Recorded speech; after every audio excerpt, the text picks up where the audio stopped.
Where do birds really come from, and who were their ancient ancestors? For centuries, these questions puzzled scientists. For the longest time, the evolutionary family tree of birds came to an abrupt stop with a mysterious fossil unearthed in 19th century Germany. Its name, derived from Greek, means ancient wing, and for decades, it stood alone as the earliest known bird. But in 1996, everything changed. A fossil revolution began in China. Thousands of extraordinary fossils emerged from the earth, feathered dinosaurs perfectly preserved in volcanic ash. These finds radically altered our understanding of prehistoric life. They revealed that many dinosaurs weren't scaly beasts, but rather feather-covered creatures, some of which could even glide or fly. The puzzle pieces came together in Asia, in particular in the Liaoning region of northeastern China. During the Jurassic period, between 200 and 145 million years ago, the supercontinent Pangaea began to break apart. This shifting of landmasses created new climates and ecosystems. One such region, a vast peninsula connecting what is now China and Siberia, was a lush, temperate paradise ideal for life and fossil preservation. Volcanic eruptions blanketed the region in ash, freezing snapshots of life in time. Among the preserved fossils was a tiny creature named Ancient, meaning near bird, about the size of a modern pigeon. It was completely covered in feathers. Though it couldn't fly like modern birds, Ancient likely used its wings for gliding or balance while escaping predators. Predators like Guanlong, a fearsome 3-meter-long theropod dinosaur, but even this predator had feathers. Why would a grounded carnivore need feathers? Were they for warmth, display, or something else? Volcanic eruptions helped us preserve these secrets. Ash and fine sediment buried animals so quickly that their skeletons, and even their soft tissues, remained intact. In the Liaoning region, scientists have uncovered a Pompeii of feathered dinosaurs, fossils so pristine they still show individual filaments of feathers. These incredible fossils allow paleontologists to trace the chaotic and experimental evolution of feathers and flight. One such paleontologist, Dr. Su Xing, alongside an international team, studies these fossil clues like detectives together. They're solving one of nature's great mysteries: how some dinosaurs evolved into birds. To understand the full story, we have to return to Europe, to Germany. During the Jurassic, roughly 150 million years ago, the region we now call Germany was a tropical archipelago surrounded by the shallow Tethys Sea. On one of its islands, a special kind of limestone formed in calm lagoons, Solnhofen limestone. It became one of the greatest fossil-preserving rocks ever known. Here, in this fine sediment, the most famous fossil bird was found, Archaeopteryx. This primitive bird had claws at the ends of its wings, teeth in its beak, and a long bony tail, features that were unmistakably dinosaur. It walked like a reptile, but bore feathers like a bird. In fact, when its fossil was discovered in 1861, feathers were known only in birds, leading scientists to an extraordinary conclusion. One of the first to recognize its significance was British biologist Thomas Henry Huxley, an ally of Charles Darwin and a passionate defender of evolution. Huxley declared Archaeopteryx the missing link, the transitional fossil connecting birds to reptiles. The area where Archaeopteryx was discovered, near the town of Solnhofen, still yields fossils to this day. Locals used to quarry the limestone to tile rooftops, and in doing so, uncovered fossils in rock layers as delicate as pages in a book. These pages revealed the world of the Jurassic in stunning detail. But Archaeopteryx was just the beginning. Over the last few decades, China's fossil sites have revealed a far greater variety of feathered dinosaurs. From Microraptor with 4 wings, to Utaranus, a massive predator cloaked in downy feathers. The evidence is overwhelming. Birds didn't appear out of nowhere. They evolved slowly, and through a variety of intermediate species. Birds are, in fact, living dinosaurs. Their ancestors learned to glide, flap, and eventually fly. Feathers, which may have originally evolved for insulation or display, were adapted for flight. Bone structures lightened, muscles changed, tails shortened. Evolution worked its magic, reshaping a lineage of theropods into the birds we see today: robins, falcons, pigeons, and parrots. From the ash-covered hills of Liaoning to the limestone slabs of Solnhofen, the story of birds is one of survival, transformation, and flight. And it all began with creatures who once roamed the earth, feathered, fierce, and far more complex than we ever imagined. That was a sensation at the time. The Darwinian idea of natural selection is therefore very recent. Huxley had the insight to see that Archaeopteryx's teeth, clawed wings, and bony tail meant that it had similarities with Comognathus, dinosaurs' predatory relations of the velociraptors. Archaeopteryx was certainly no acrobat, but it had feathers and it could fly. Its collarbones had already fused together, a vital step enabling the wings to flap efficiently and gain altitude, allowing it to hunt and nest in trees. Throughout the 20th and 21st centuries, more Archaeopteryx fossils were unearthed in Germany. This is specimen number 11. It's the latest specimen, and it came to light in the year 2011, and despite its fragmentary, it's not completely preserved because the skull is missing. It still shows us some features which were previously unknown. One of them is that the tail end shows a V-shaped feather configuration, and the second is that you can see in this specimen the extent of the feather trousers along the legs. The feathers on its feet are intriguing since modern birds no longer show this characteristic. Is this an exception? What is sure is that this feature has not been selected by evolution, just like this giant marine reptile, a Lepolodon washed up on the shores of the lagoon. It is a godsend for Archaeopteryx. The flies attracted by the carcass provide a hearty meal for this insect eater, but being out in the open is dangerous for Archaeopteryx. An opportunistic Germinodactylus sees the prospect of a protein-rich meal and doesn't appreciate the competition. Once the mightiest creatures in the skies, pterosaurs, became extinct by the end of the Cretaceous period 65 million years ago, while Archaeopteryx's descendants grew in number. Bogged down at the bottom of the San Julian Lagoon, this remarkable fossil launched the debate on the relationship between birds and dinosaurs, but with insufficient proof, this theory was shelved for more than 100 years until new evidence came to light at the end of the 20th century in China. In 1993, in Lining, a huge fossil deposit was found, dating from the Cretaceous period 125 million years ago. This region, formerly known as Manuria, comprises fertile farmland with fields of corn and pasture. Farmers were the first to uncover fossils inadvertently in Sihan at the foot of a cliff fashioned by volcanic eruptions. Layers of gray mud alternate with red ash transported to Beijing. These fossils allow 21st century researchers new insights into the feathered dragons like Sinosauropteryx, the first discovered in 1996. This specimen remains a source of fascination for one of China's most famous paleontologists, Xu Ying. I remember clearly at that time when this discovery was announced, everyone got so excited, we are kind of shocked by the beauty of the fossil. If you look at this specimen closely, you see the feathers cover the whole body. Along the over the head, over the back, cover whole, the tail a little bit here also, limb. Basically, feathers are quite as simple. They are more like your hair. Before this discovery, some paleontologists believed some bird-like dancers should have feathers. But now we have real evidence, so that's totally different. The discovery of this feather-covered fossil was astounding. For the first time, they had found a dinosaur with avian characteristics, proof that they were part of the same lineage. In conifer forests growing in the shadow of volcanoes lived Sinosauropteryx. It belonged to a group of carnivorous dinosaurs called theropods. These predators used sight and smell to hunt. One of its favorite victims is Angiotherium, one of the first mammals. Sinosauropteryx's feathers look like the down covering modern-day chicks. They are so different from bird feathers that for a long time skeptics dismissed them as mere hairs. In 2010, Xu Ying focused on Sinosauropteryx's strange feathers which look like the down covering modern-day chicks. He began with careful observation of these feathers by taking a sample and putting it under the microscope. Scientists discovered fossilized pigments. These are melanome cells that give feathers their color. Shushing discovered circular shapes that produce a brown pigment and stick-like shapes that create a gray color. He deduced that was the color of a squirrel with lighter stripes on its tail, but that's not all. We can use malamos to infer the color, but more importantly for us, we want to use that information to support the hypothesis that those dark impressions in this particular specimen are proto-feathers, not something else, because if malamosum are present, we can see quite confidently those are primitive feathers. Sinosauropteryx was undoubtedly covered in feathers, but this land animal was incapable of flight, so what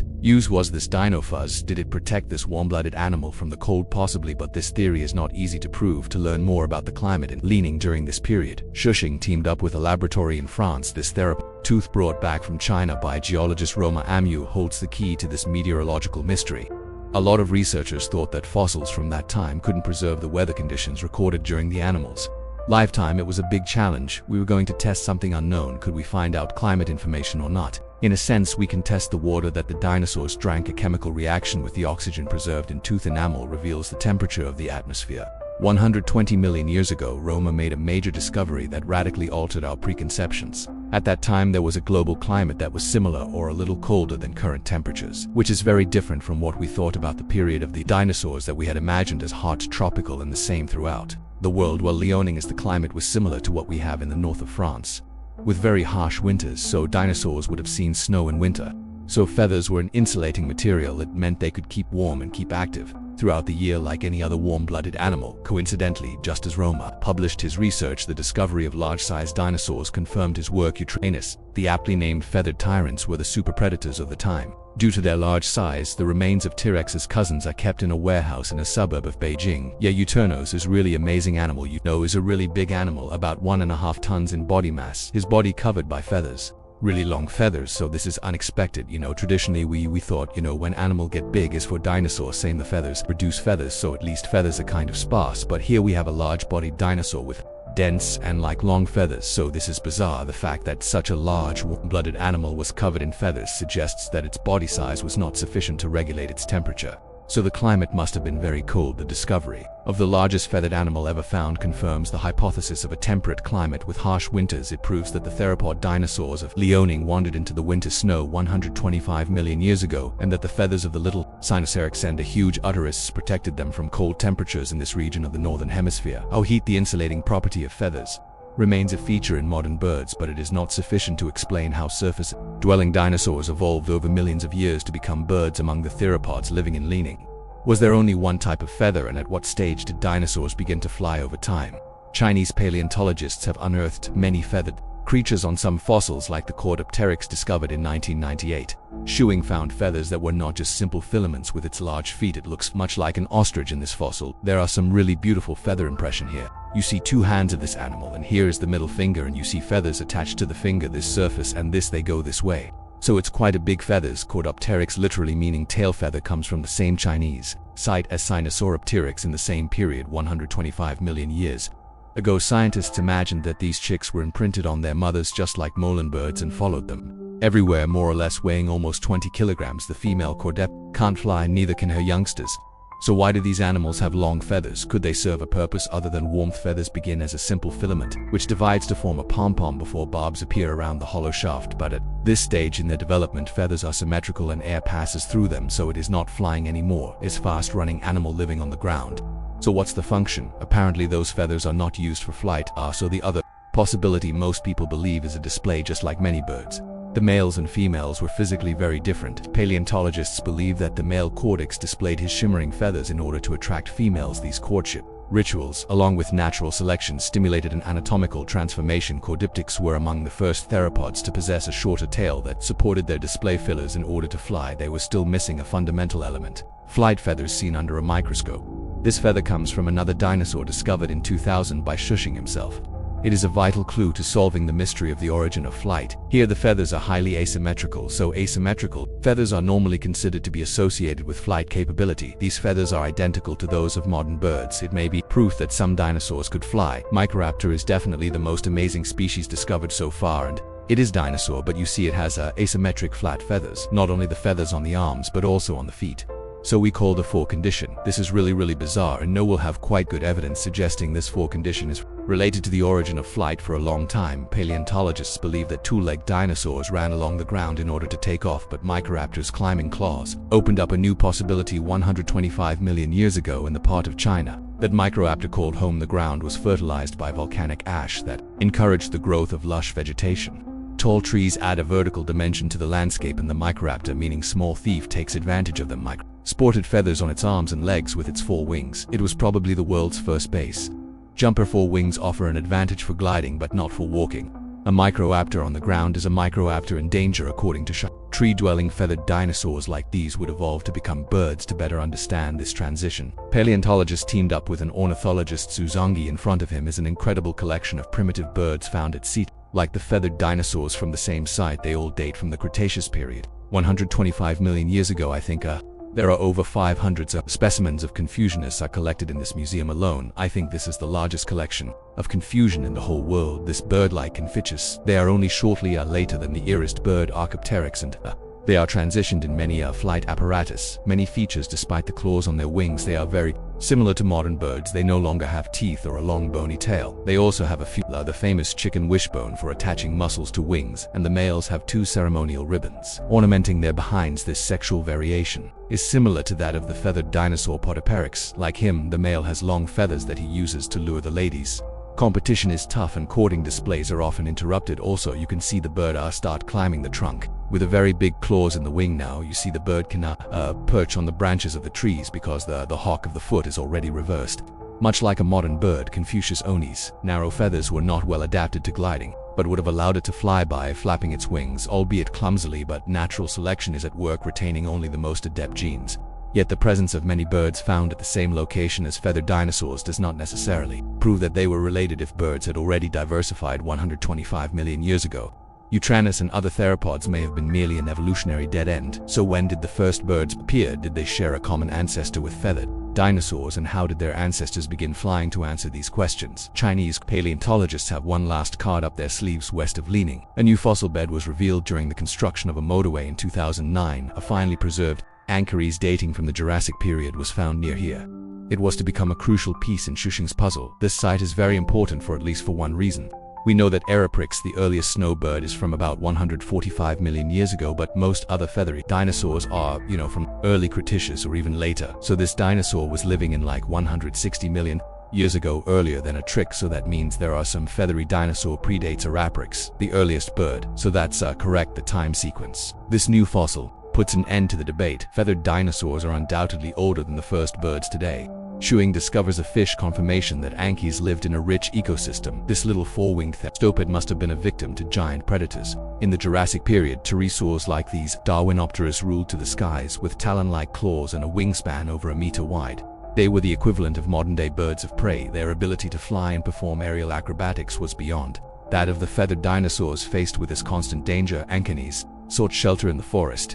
But this little dinosaur was also threatened from the ground. Its only shelter lies in the restricted area between the ground and the sky, the trees it glides down to feed in the undergrowth. Its surface area is smaller than Microraptors, so it falls more quickly with its long back legs. Anchionus is built like a sprinter, but its lengthy feathers are a hindrance on the ground. Its long legs are an advantage for foraging or rushing to the nearest shelter if such a thing exists. Heat though clumsy. Anchionus showed that dinosaurs attempted to fly from trees using four wings. On this rare fossil, the rear leg feathers are visible to the naked eye. To refine his theory, Shuxing continues his research using a medical scanner. X-rays of Anchionus' skeleton will be digitized in 3D in order to study its biomechanics, but honestly, there are some debates how exactly those animals use their leg wings. Some people believe the leg wings are not really related to flight, maybe as a display structure. If you look at other dinosaurs, their leg normally is underneath the body. They has all the fully erect posture. One possibility may be the Anchionus can project its legs slightly laterally to compensate for the lack of a wishbone. Ankies used its rear leg feathers to improve its gliding ability. The discovery of Anchionus proves that dinosaur flight was a result of trial and error in the evolution of anatomy and feathers. Surprisingly, new information about the origin of feathers was soon to appear from over the border in Siberia. In the summer of 2013, the first Russian feathered fossils made their appearance 1,500 kilometers north of Beijing in the Transbaikal steppe. A team of Russians and Belgians worked together at the excavation site. When local geologists found the first bones, they invited paleontologist Pascal Guta from the Royal Institute of Belgium to take part in this revolutionary discovery. We're at the Kinda deposit in southeast Siberia. The hills you can see behind me date from the Jurassic period between 145 and 160 million years ago. In Russian geologists who were prospecting in the area in 2010 found the first dinosaur bones, which have been extremely important for reconstructing the evolution of plumage and feathers in dinosaurs. His curiosity aroused Pascal assembled a team to search the site for themselves. It's a lengthy process requiring a deep layer of soil to be removed to get to the fossils, but after several days the team's work starts to show results. Yeah, look at that, that's quite a big deal just there at the edge. Oh wow, that's one. So here at the edge of the plate, you could see very fine little filaments, and these are feathers, dinosaur feathers. You can see that the filaments converge towards the base, so these are composite feathers. It's a primitive kind of down that we find on some primitive dinosaurs compared to the impressive Chinese discoveries. These fossils may seem a little underwhelming, but the paleontologists are thrilled to discover a completely new animal species. During the Jurassic period, the Chinese peninsula was covered in a vast forest of conifers, while Siberia was much more hostile. The arid climate had huge seasonal variations in temperature and intense volcanic activity. One of the keys to conserving precious fossils. Only fragments of skeletons are found at Kinda to begin with. The Russians thought that the feathers came from fossilized birds, the scales from crocodiles, and the bones from a small predatory dinosaur, but Pascal was not convinced by this hypothesis. In 2014, he reanalyzed all the fossils and suggested an entirely different explanation. It's a bit like going into a cemetery and gathering up loose bones. You'll have small tibers, large tibers, little femurs and big femurs, but they all have the same morphology, so we can tell they all come from the same type of dinosaur that we called Kindadramus. Because of the large number of disconnected bones that we found at Kinda, we now know that Kindadramus was a small herbivore dinosaur that was fast, slender, and agile. This is the first ever feathered herbivore dinosaur to be discovered, a separate branch of the dinosaur family tree from the carnivorous theropods. Kindadramus lived in herds. Just like beast migrations in Africa, large predators such as Synapta must have closely followed the movements of these dinosaurs. This is a real revolution. What it means is that all dinosaurs could potentially have had feathers. Feathers would have appeared on an ancestor that was common to both groups. It could be as old as dinosaurs themselves. First seen in the Triassic period 220 million years ago. The misfortunes of this group of herbivores have led paleontologists to the origins of feathers thanks to Dinosaurs. We now know that the first feathered dinosaur, the common ancestor of the carnivores and the herbivores, remains to be found in fossil beds going back to before the Jurassic period. But who knows what other secrets could be found in Siberia and what clues could be hidden in other parts of the world to document the early history of the bird dynasty.